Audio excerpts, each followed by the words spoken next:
Hi, welcome to the channel. I'm Kerry. Welcome back again if you're a regular viewer, and if you're new, thanks for dropping by. And I hope you hit that subscribe button and follow me in the future. Okay, so it is now January the 6th, 2022. Where did that year go? It was simultaneously long and drawn out and over quickly. So today I'm going to attempt to give you some brief reviews of the last couple of books that I read, and little updates. I have got the new glasses, obviously, as you can see, haircut. Still waiting to hear about the new job. Hopefully that will be all cleared up in the next couple of days. Well, fingers crossed. I went to the interview a week ago today. Went okay. Asked about 50 questions. Looks like it might be a little more of a complex role than I was expecting. And it looks like there's lots of people up for it, so I may not be in luck, but who knows. I've just got to wait for the official word. And with the organisation the job is with, that everything goes very slowly. Nothing happens in a hurry, so maybe by this time next week I'll know. Here's hoping. Anyway, first book I wanted to mention today is Leviathan Falls. Now that is book 9 in the Expanse series, which has been running for about a decade, and I first started reading these around 2012, 2013. When I heard there was a TV series in the offing, I thought I'd better get a jump on that development and start reading the books. And I've over the decade since then, I was buying them as they came out, and I was eagerly reading them. They were great. Gave it a bit of a break when the previous 3 books came out, and then read them all at once at the beginning of around 2020. That was actually a good experience. They actually read very well if you read them one after another. It's possibly even a better experience than when you're waiting for months and years for the next one to come out. So now they're all out, you can get your pennies out and buy the whole series. So Leviathan Falls, book 9 of the Expanse. I'll try not to give away too many spoilers. I know that this is the type of thing that people love to discover for themselves, and I'm sure you know the setup anyway if you're a fan at all and you're watching this video because of that. So this is book 9. My initial impressions was I was left feeling a little flat with it as a finale to the whole series.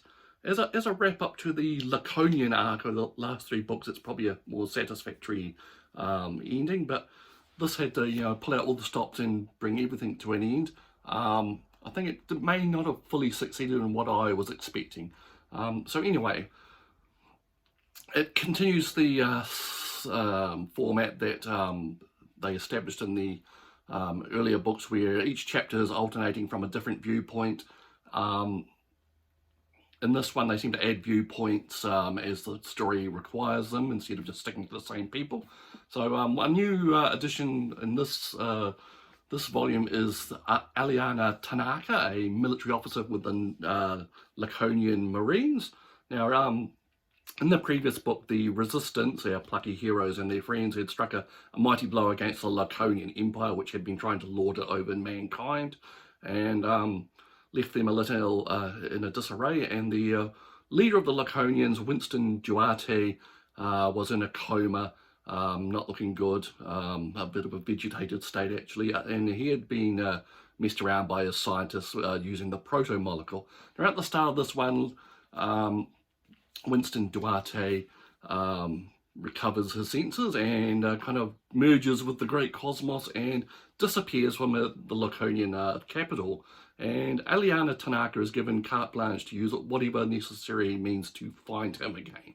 And her major strategy in doing that is to find Duarte's daughter, Teresa.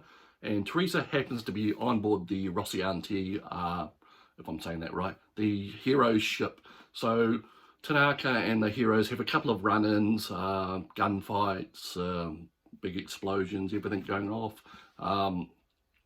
Meanwhile, everyone's trying to survive basically in the various systems as things start to break down that the Laconian Empire had set up, and the Laconian ships themselves are hunting down the Resistance and our heroes, and all that's going on. at the same time as we're seeing the viewpoint of Kit, which is Alex, the pilot's son. He's just become a grandfather, and Kit and his wife and their child are moving to a new solar system to set up a new life in one of the colonies. Now, Kit gets a front row seat at some of the drastic, spoilerific things which happen, and he becomes another viewpoint character, which we enjoy reading about. The most welcome thing, I think, in this book was the return of Miller. I won't go into any great details when he appears, but it's to do with the grand finale. Miller was always one of my most favourite characters in the earlier books, and how they continued him on past his sticky ending. And so Miller is a welcome return in the latter stages of this book. All the main characters get a good send-off, really. They kind of have a great parting of the ways later on in the book, because of certain things that happen with the gate system. People are not going to be able to be with each other for the duration. I'm trying to skirt my way around spoilers here, sorry. Anyway, my thoughts on the big finale.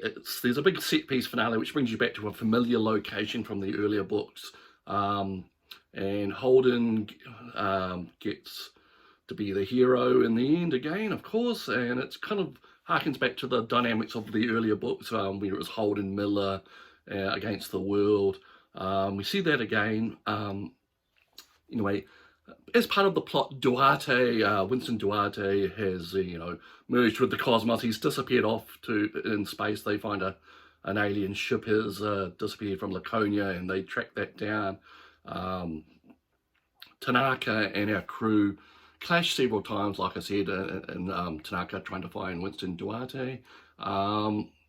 They basically both end up at the same place, and they discover where he is. And Duarte has started a plan of trying to unify humanity, essentially by force, in a certain way, cosmic way. And this is not going well for people.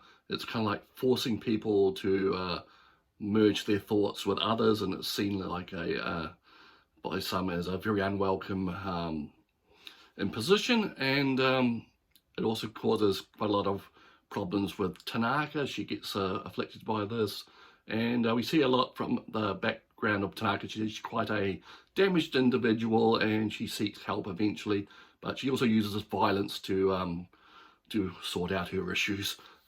She's an interesting new character.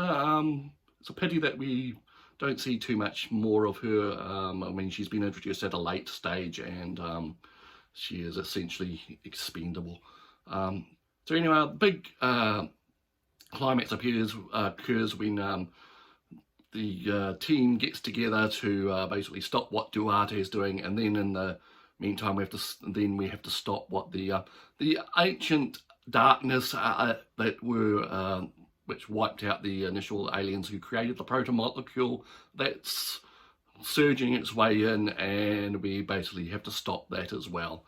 I was a little disappointed that the protomolecule creating aliens were pretty much left off screen. There are these kind of interludes between chapters where Elvie, the scientist who was introduced in book 4, she's still studying the alien artifacts in various systems. She's got her own ship, and she has carte blanche basically on scientific research, and she's doing some ethically dodgy things with the two protomolecule altered children that she has on board. She's linking them up to the BFE, the big effing emerald, which is actually a diamond, apparently, size of Jupiter in one of the solar systems, and it's like a data warehouse for the ring builder aliens.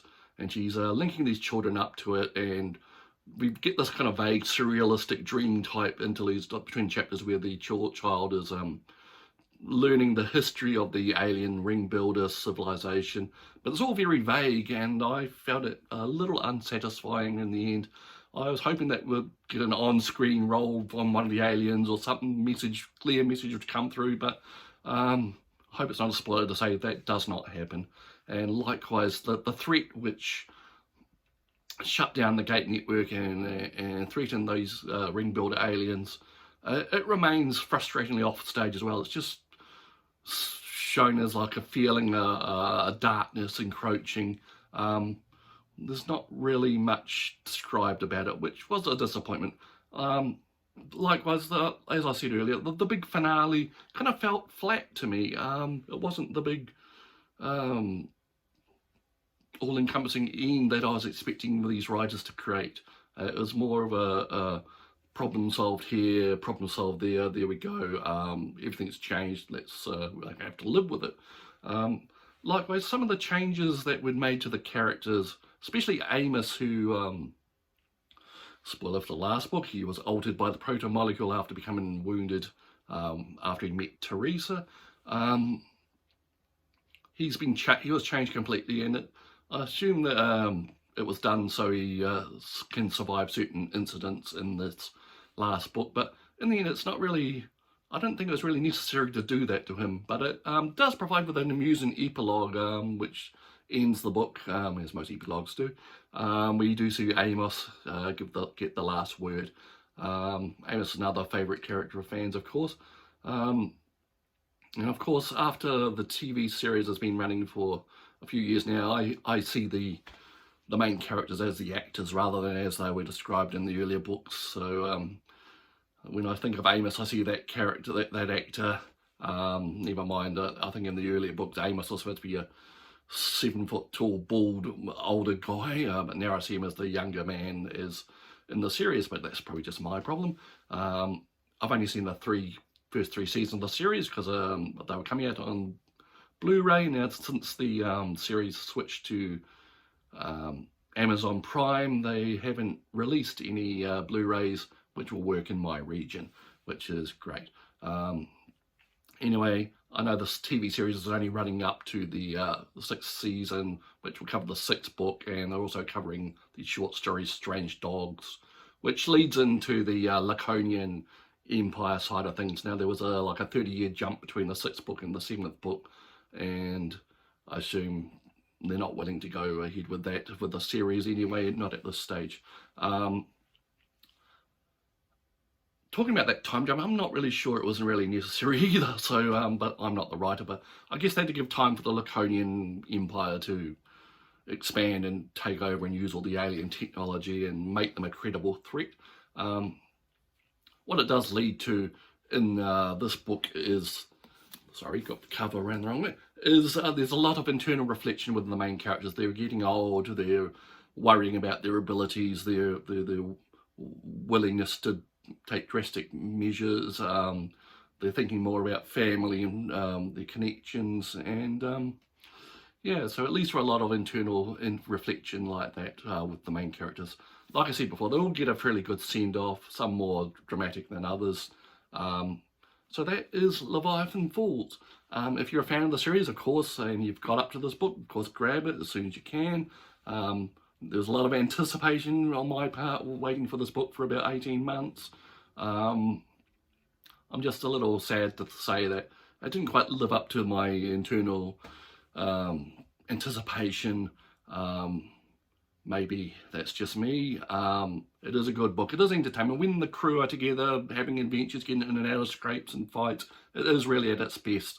It's just that the bigger strategic picture maybe isn't dealt with as much as well as I was hoping. So that is Leviathan Falls.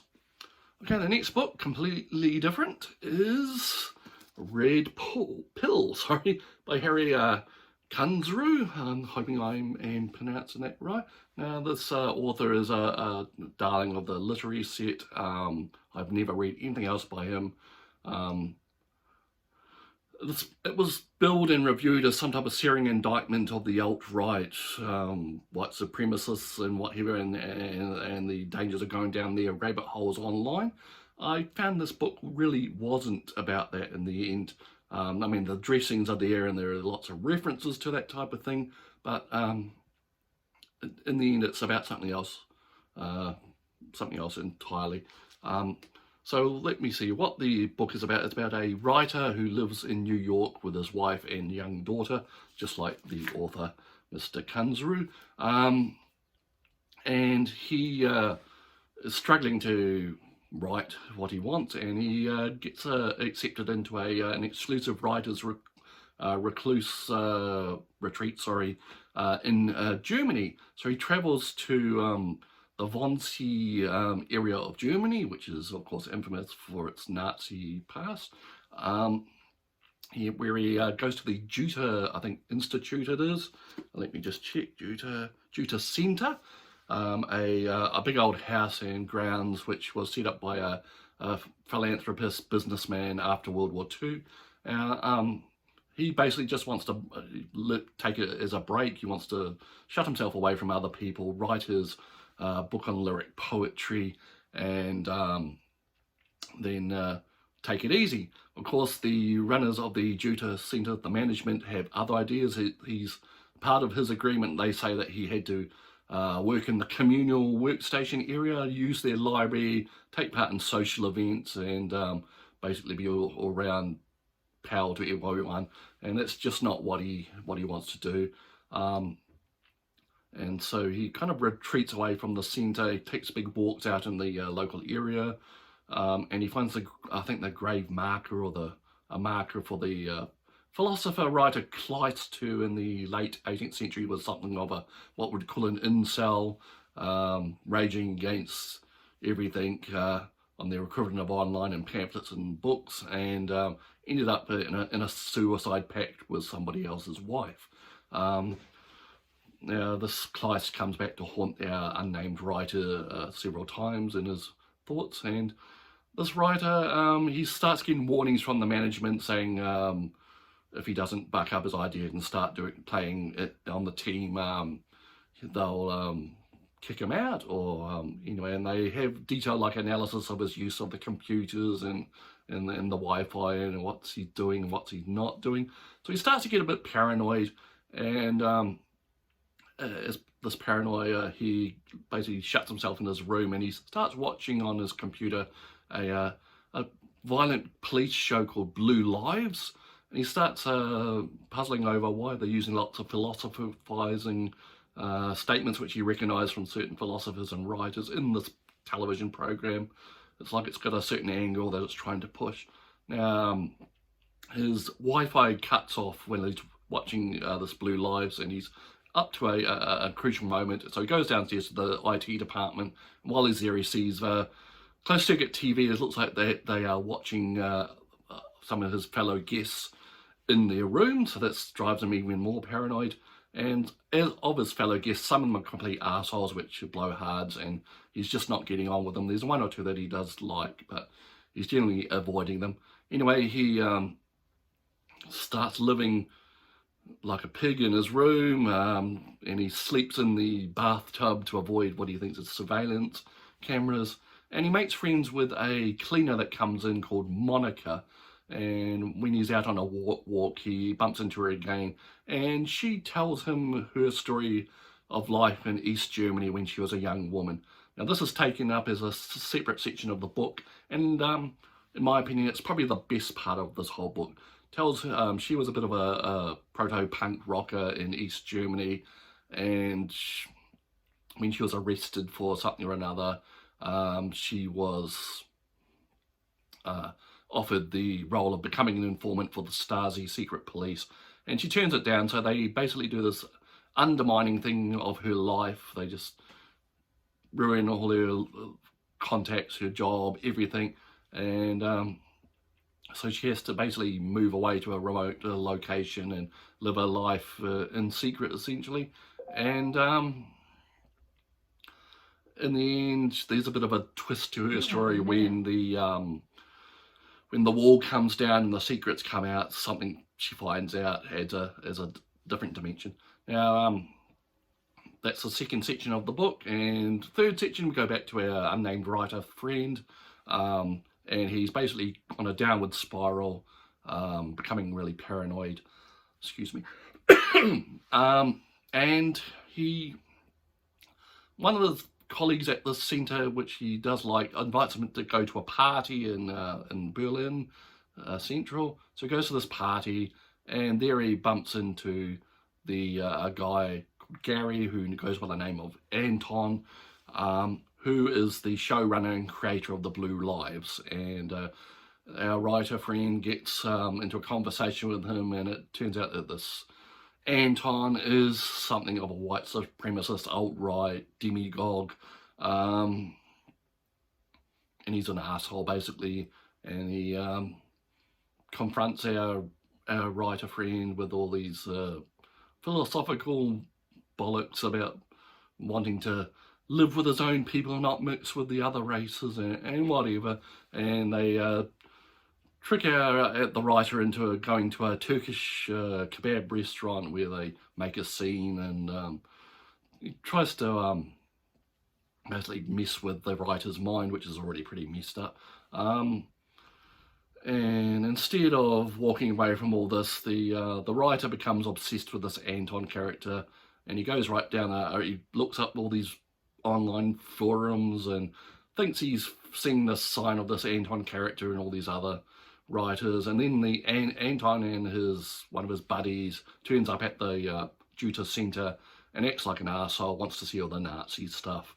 And our writer, instead of walking away, becomes more obsessed, and when he finds out that Anton is going to a promotional film screening in Paris, he basically disappears from the centre and follows Anton to Paris, makes a scene at the screening, starts living like a complete down and out vagrant.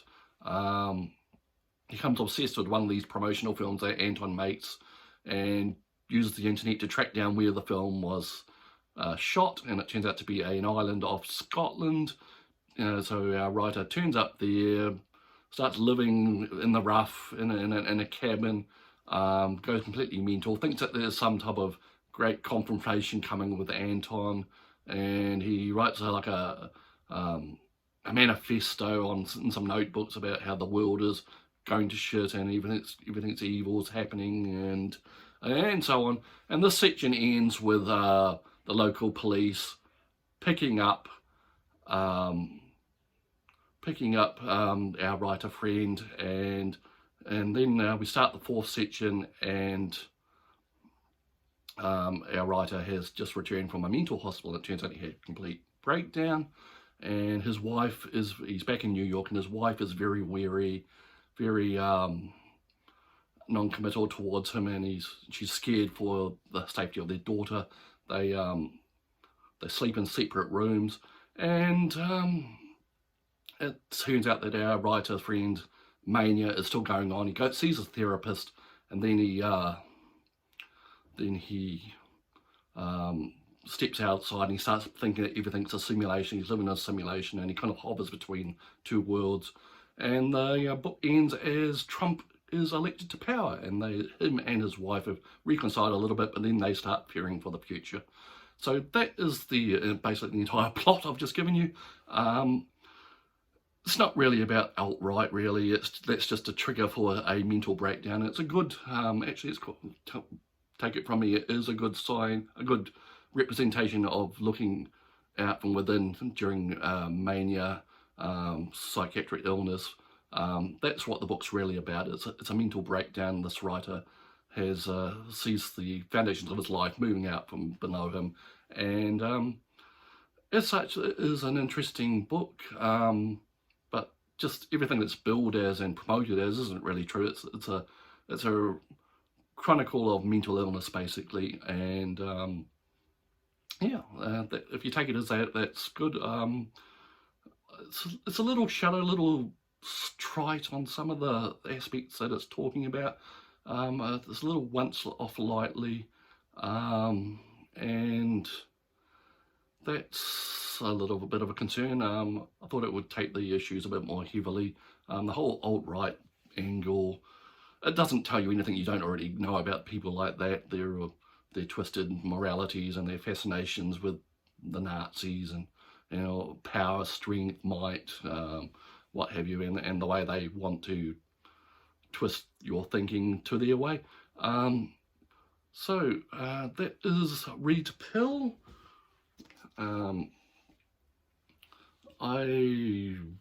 If you want to read it, fine. I'm not going to recommend it as anything great. It's a little ho-hum, really.